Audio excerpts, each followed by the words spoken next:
नमस्कार दोस्तों, आप देख रहे हैं आपका अपना चैनल स्टोरीज दुनिया। क्या आपने कभी सोचा है क्यों कुछ आत्माएं मृत्यु के बाद फिर मनुष्य जन्म नहीं पाती? कौन से कर्म इंसान को कुत्ता, सांप या कीड़े मकोड़ों की योनि में पहुंचा देते हैं? और क्या सच में हर पाप का हिसाब रखा जाता है?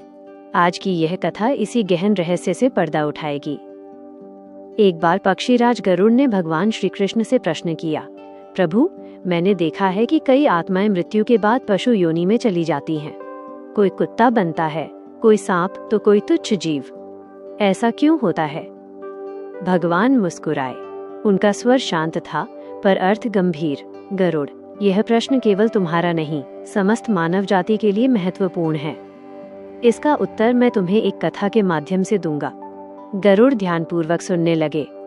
बहुत समय पहले एक गांव में एक ब्राह्मण रहता था। वह वेदों का ज्ञाता, संयमी और करुणामय स्वभाव का था। उसकी पत्नी भी धर्मपरायण और सरल हृदय की थी। उनके घर में सब कुछ था सिवाय संतान के। वर्षों की प्रार्थना के बाद एक दिन ईश्वर की कृपा से उनके घर पुत्र का जन्म हुआ। उन्होंने उसे प्रेम, संस्कार और धर्म का ज्ञान दिया। ब्राह्मण प्रतिदिन गाय को रोटी खिलाता, पक्षियों को दाना देता और हर जीव में ईश्वर का अंश देखता। वो अपने पुत्र से कहता, जो दूसरों की पीड़ा समझे वही सच्चा मनुष्य है। समय बीता, पुत्र बड़ा हुआ और धीरे धीरे गलत संगति में पड़ गया। धर्म उसे बंधन लगने लगा।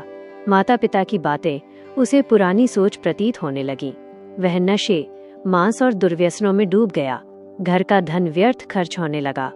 एक दिन उसने क्रोध में आकर अपने ही माता पिता का अपमान किया और अंततः उन्हें घर से निकाल दिया। जिस आंगन में वो पला था, उसी से उसके माता पिता अपमानित होकर चले गए। धन समाप्त हुआ तो उसने जंगल में पशुओं का शिकार शुरू कर दिया। निर्दोष जीवों को मारकर उनका मांस बेचने लगा। उसे लगा वो स्वतंत्र है, पर असल में वो अपने कर्मों का जाल बुन रहा था। कुछ समय बाद उसके शरीर में भयंकर रोग फैल गया। मित्र उसे छोड़ गए। वो अकेला, पीड़ा और पछतावे में डूबा रह गया। अब उसे माता पिता का प्रेम याद आने लगा। उन्हें खोजते खोजते वो जंगल पहुंचा। वहां अचानक एक भूखा तेंदुआ उसके सामने आ खड़ा हुआ। वह कांपते हुए बोला, मुझे मत मारो, मैं पश्चाताप कर चुका हूँ। तेंदुए ने उत्तर दिया, जब तुमने निर्दोष पशुओं की हत्या की थी तब उनकी पुकार क्यों नहीं सुनी? और उसने बताया, मैं भी पिछले जन्म में मनुष्य था। हिंसा के कारण आज इस योनि में हूँ। क्षण भर में तेंदुए ने उस युवक का अंत कर दिया। मृत्यु के बाद यमदूत उसे यमलोक ले गए। धर्मराज के सामने चित्रगुप्त ने उसके कर्मों का लेखा प्रस्तुत किया। माता पिता का अपमान, धन का दुरुपयोग, पशुओं की हत्या, नशा और अहंकार। धर्मराज बोले, हर कर्म का फल निश्चित है। उसे पहले सांप, फिर कुत्ता, फिर अन्य तुच्छ योनियों में जन्म का दंड मिला। हर जन्म में उसे वही भय, भूख और तिरस्कार मिला जो उसने दूसरों को दिया था। कथा समाप्त कर श्री कृष्ण बोले, मनुष्य को पशु योनि मिलने के प्रमुख कारण हैं क्रूर हिंसा, बिना कारण जीवों को पीड़ा देना, असंयमित भोग, भोजन और इंद्रियों का दास बन जाना, वासना में डूबा जीवन, सम्मान और मर्यादा भूल जाना, माता पिता व गुरु का अपमान, अहंकार, धन, शक्ति या ज्ञान का घमंड।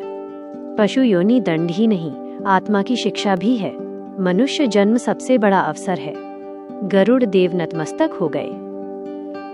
दोस्तों, यह कथा हमें याद दिलाती है कि हर कर्म का फल निश्चित है।